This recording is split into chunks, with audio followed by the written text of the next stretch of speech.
இதுலயும் வச்சேன்.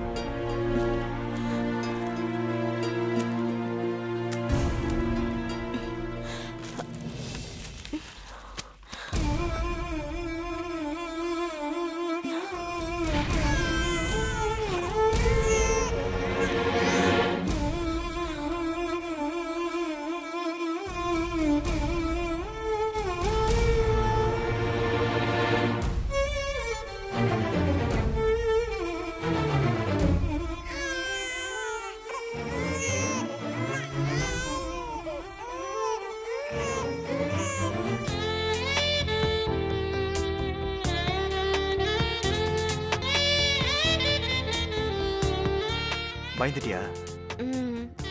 நான் உன் மாமன் தானடா. நான் தானே உன்னை கட்டிக்க போறேன்.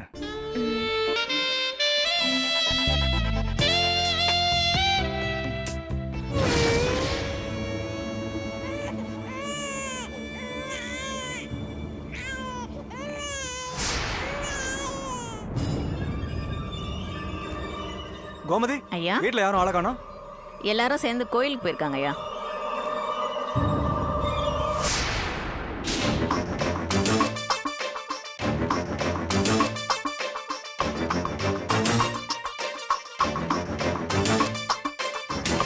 சரி, நீ வேலையை பாரு. சரிங்க ஐயா.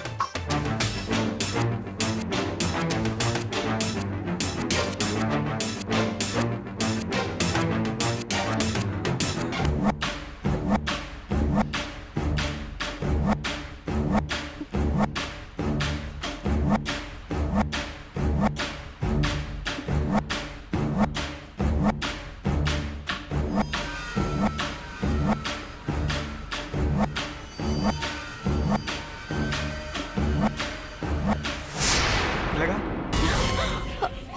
ஏய், நான் தான். ஏன் இப்படி பயப்படுற? ஐயோ போங்க மாமா. ஏய், என்னாச்சு? ஏய், நான் என்ன இப்ப பண்ணிட்டேன்னு கையெடுங்க மாமா. முதல்ல கதவை திறந்து வைங்க. அடி பைத்தியக்காரி, வீட்ல யாரும் இல்ல. இது கதவை திறந்து வைக்கிற நேரம் இல்ல, கதவை சாத்துற நேரம். வா, இப்ப என்ன? வேண்டாம், விடுங்க மாமா. உங்களை கையெடுத்து கும்பிடுறேன். நீங்க ஒரு தடவை தொட்டதே போதும். அதனால நான் படுற சித்திரவதையும் போதும். வேண்டாம் மாமா, வேண்டாம். முதல்ல போய் கதவை திறந்து வைங்க. யாராவது பார்த்தா தப்பா நினைக்க போறாங்க.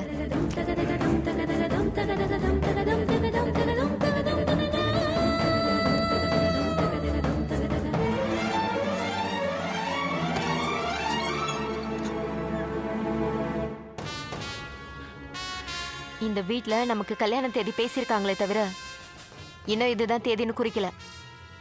அதை நினைச்சு நான் எவ்வளவு டென்ஷனா இருக்கேன்னு தெரியுமா? அடுத்த மாசம் பாதியிலேயே ஆடி பிறந்துருது. அதுக்குள்ள நமக்கு கல்யாணம் நடந்துட்டா நான் சேஃப். அப்படி இல்லைன்னா ஆடி மாசத்துக்கு பின்னாடி தான் கல்யாணத்தை வச்சுக்கலாம்னு முடிவு பண்ணிட்டாங்கன்னா நான் செத்தேன். மாமா, இப்பவே நான் ஒவ்வொரு நாளும் குற்ற உணர்ச்சியில கொஞ்சம் கொஞ்சமா செத்துட்டு இருக்கேன். நாள் தவறிச்சு அவ்வளவுதான்.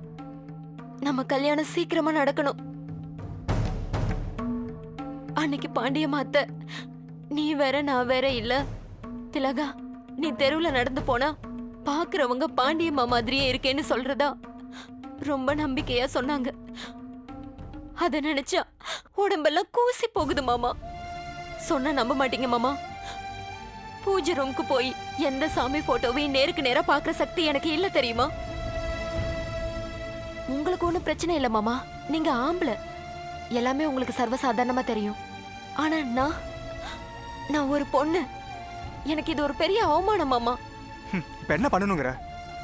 உன்னை எங்கேயாவது கோயிலுக்கு கூட்டு போய் தாலி கட்ட சொல்றியா? ஐயோ மாமா, அதெல்லாம் ஒண்ணும் வேணாம்.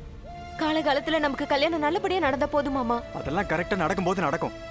இங்க பாரு, என்னமோ உலகத்துல நாம தான் கல்யாணத்துக்கு முன்னாடி தப்பு பண்ண மாதிரி பயந்துட்டு இருக்க.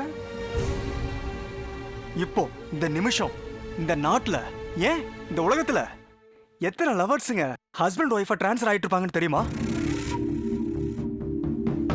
முன்னையில காதலர் தினத்துக்கு காதலனுக்கு காதலி முத்தம் கொடுக்கறதே பெரிய விஷயம். இப்போ பல காதலிங்க மொத்தத்தையும் கொடுக்கறத ஃபேஷனா மாத்திட்டாங்க தெரியுமா? அதனால நம்ம முதல்ல தப்பு பண்ண ஆதாம் ஏவாள் இல்ல. பயப்படாம தைரியமா இரு.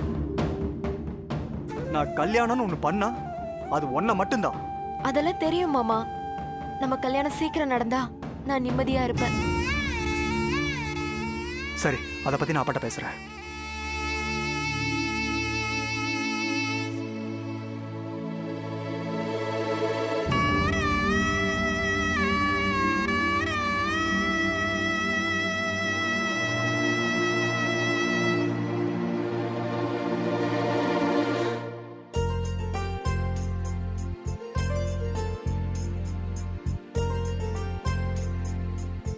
Good morning madam. Very good morning. Gauri, இவர் தான் மிஸ்டர் ஸ்ரீனிவாசன். வணக்கம் சார். வணக்கம்மா. மேடம் உங்களை பத்தி நிறைய சொல்லியிருக்காங்க. ரொம்ப வருஷமா மேடத்தோட நம்பிக்கையை பெற்றவராமே. இது பாராட்டா இல்ல நக்கலா? இல்ல, ரொம்ப வருஷமா கரையேறாம மேடத்தோடயே நிக்கிறீங்களேன்னு நக்கலா சொல்றீங்களோன்னு கேட்டேன். சார், நான் அந்த அர்த்தத்துல சொல்லல. நான் பாசிட்டிவா தான் சொன்னேன். நானும் விளையாட்டுக்கு தாமா சொன்னேன். மேடம், சித்தார்த் தம்பி எப்படி இருக்காரு? அவனுக்கு என்ன, பிரமாதமா இருக்கான். சித்து, சித்தார்த், சித்தார்த், சித்தார்த், ஸ்ரீனிவாசன் சார் வந்திருக்காரு. ஐயோ, என்னைக்கும் கூப்பிடாத அம்மா இன்னைக்கு என்ன பார்த்து கூப்பிடுறாங்களே. கௌரி, சித்து அந்த ரூம்ல தான் இருப்பான். நான் கூப்பிடுறது அவன் காதல விழலன்னு நினைக்கிறேன். கொஞ்சம் கூப்பிட்டேன்னு சொல்றியா? Okay madam.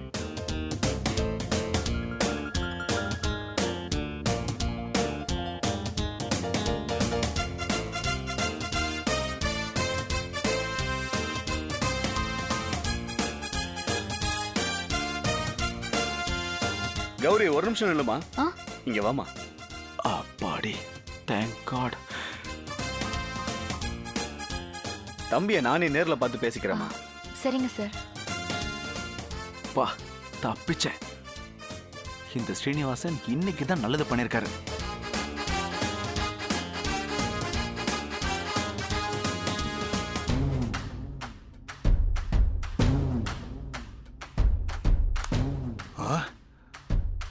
அவ்வளவு தூரம் சொல்லியும் பாண்டியம்மா சாமியாரை பார்க்க போயிருக்காள. சாமியார் பையன் என்ன சொல்லி தொலைச்சானே தெரியலையே.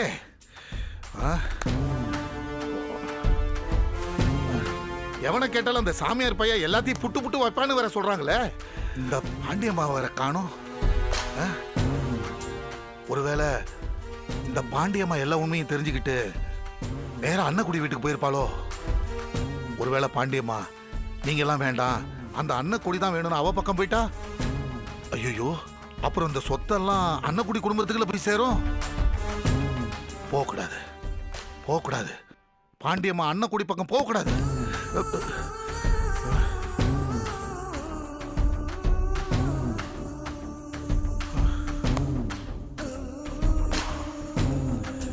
ஒன்னும் புரியலையே.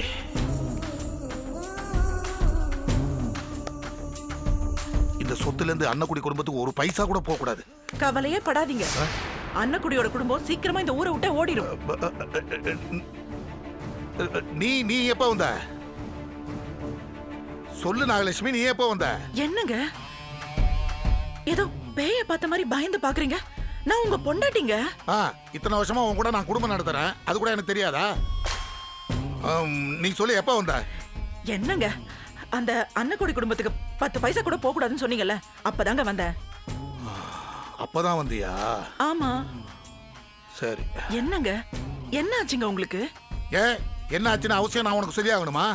ஏங்க, நான் இப்ப என்ன கேட்டுட்டேன்னு இப்படி கோவப்படுறீங்க? என்ன ஆச்சுங்க உங்களுக்கு? அது ஒண்ணும் ஆகல.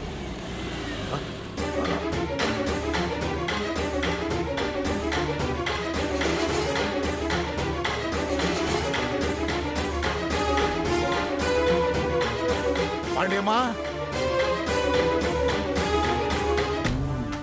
என்னாச்சு இவருக்கு? எதுக்கு பாண்டியம்மா பார்த்து இந்த ஓட்டம் ஓடுறாரு? பாண்டியம்மா, என்ன சாமியாரை பத்தியா? சாமியார் என்ன சொன்னாரு?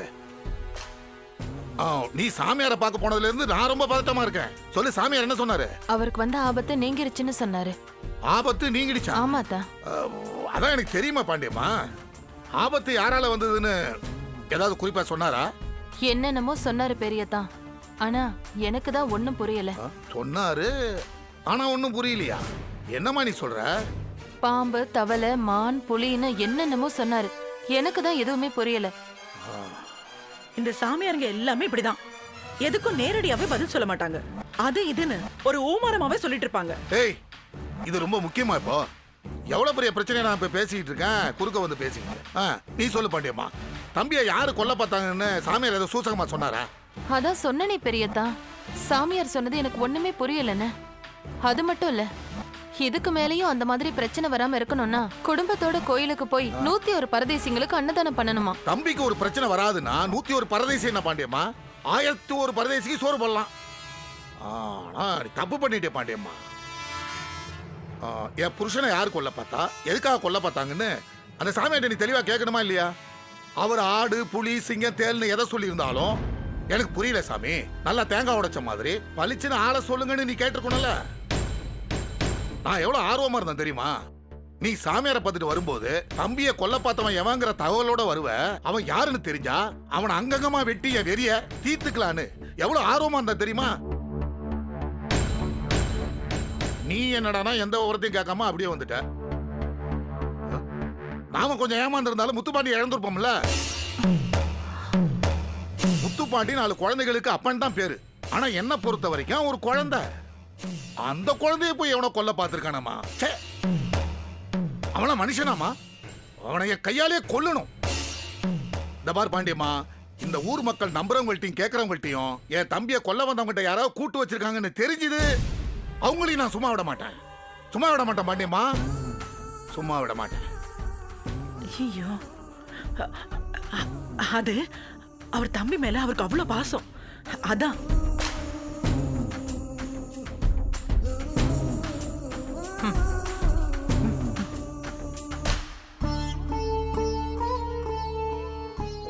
என்னடி பாக்குற? வருவா அந்த பாண்டியம்மா, வருவா. நடந்த பழசையெல்லாம் மறந்துட்டு உன்னை கல்யாணத்துக்கு வா, வந்து ஆசீர்வாதம் பண்ணுன்னு கூப்பிட வருவா. அதுக்கு நீ என்ன சொல்லணும் தெரியுமா? நான் வரமாட்டேன்னு ஒரே வார்த்தையில சொல்லணும். அதான் உனக்கும் நல்லது, உன்னோட 4 பொண்ணுங்களுக்கும் நல்லது.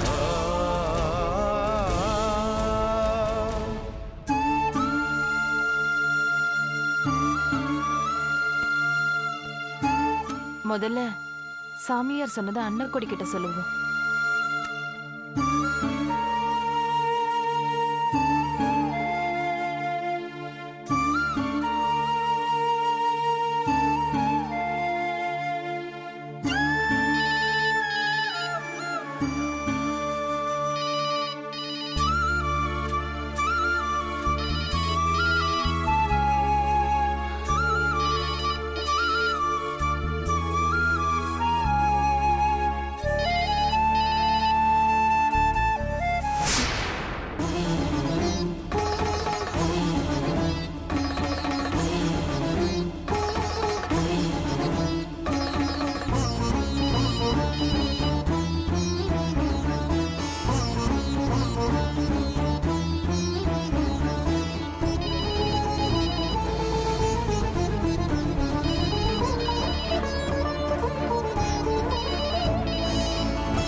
செல்ல வீட்லயே வச்சுட்டு வெளியே போயிருப்பாளோ?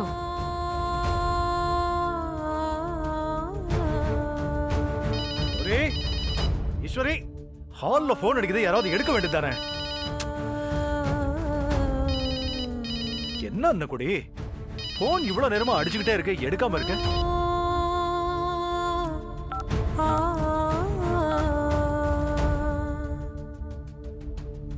என்ன அன்னக்குடி, என்னாச்சு உனக்கு? பாண்டியம்மா இவ்வளவு நேரமா போன் பண்ணிட்டே இருக்கா, எடுக்காம இருந்திருக்க? அன்னக்குடி, நான் உன்கிட்ட தான் பேசிக்கிட்டு இருக்கேன். நீ போனை எடுக்காம விட்டது பாண்டியம்மா போன். எனக்கு தெரியும், இப்ப இல்ல, இனிமே எத்தனை தடவை போன் பண்ணாலும் நான் இப்படிதான் எடுக்காம இருப்பேன். எடுக்காம தான் இருப்பியா? என்னாச்சு? எதுவும் ஆக கூடாதுன்னு தான் நான் அக்காவோட போனை எடுக்கல. வேண்டாங்க, வேண்டாம். கொஞ்சம் கொஞ்சமா அந்த உறவை முறிச்சுக்கிறது தாங்க நல்லது.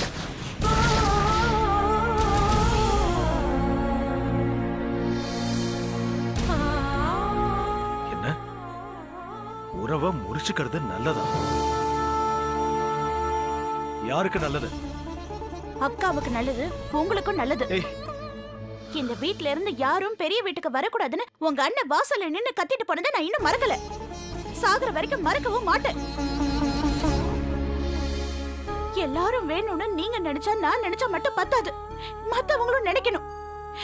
நாம இங்க வந்து இத்தனை வருஷம் ஆச்சுங்க. உங்க அண்ணனும் அண்ணியும் என்ன அந்த வீட்டு மருமகளாவோ நம்ம பிள்ளைங்களா உங்க வீட்டு பிள்ளைங்களா பார்க்கவே இல்லையே. அப்புறம் எதுக்குங்க இந்த ரண வாழ்வு? பேசாம விலகி இருந்துக்கலாங்க. அன்னக்கொடி, நீ பேசுறது உனக்கே நியாயமா இருக்கா? ஆ? என் அண்ணா அண்ணிய விடு. ஆனா பாண்டியம்மா உன் மேல நம்ம பசங்க மேல உயிரியே வச்சிருக்கா. எவ்வளவு பாசம் வச்சிருக்கான்னு உனக்கே தெரியும்ல? தெரியுங்க, தெரியும். அந்த ஒரு விஷயத்துக்காக தான் நான் இத்தனை வருஷம் பொறுமையா இருந்தேன். இப்ப அந்த பொறுமை கொஞ்சம் கொஞ்சமா உடைஞ்சிட்டு வருதுங்க. சும தாங்கி கல்லாவே இருந்தாலும் அதுவும் ஓரளவு கணத்தை தான் தாங்கும். அப்படி இருக்கிறப்போ என்னால மட்டும் எப்படிங்க எத்தனை கணத்தை தாங்க முடியும்? இப்ப நான் அக்காவை விட்டு விலகணும்னு நினைக்கிறதுக்கு காரணம் அக்காவே தான்.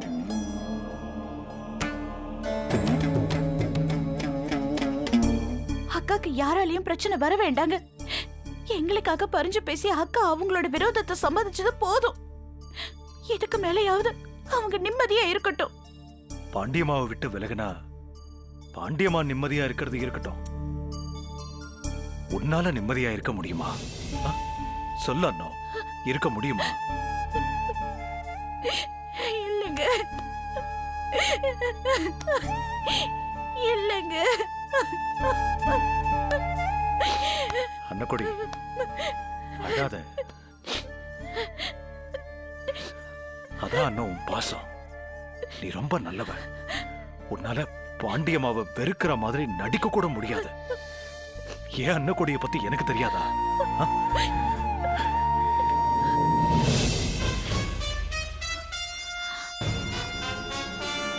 பொண்ணுங்களை பத்தி கண்ணா பின்னான்னு கதை கட்டி விட்டாலே போதும், 4 பேரோட வாழ்க்கையும் நடுத்தெருவுக்கு வந்துடும்.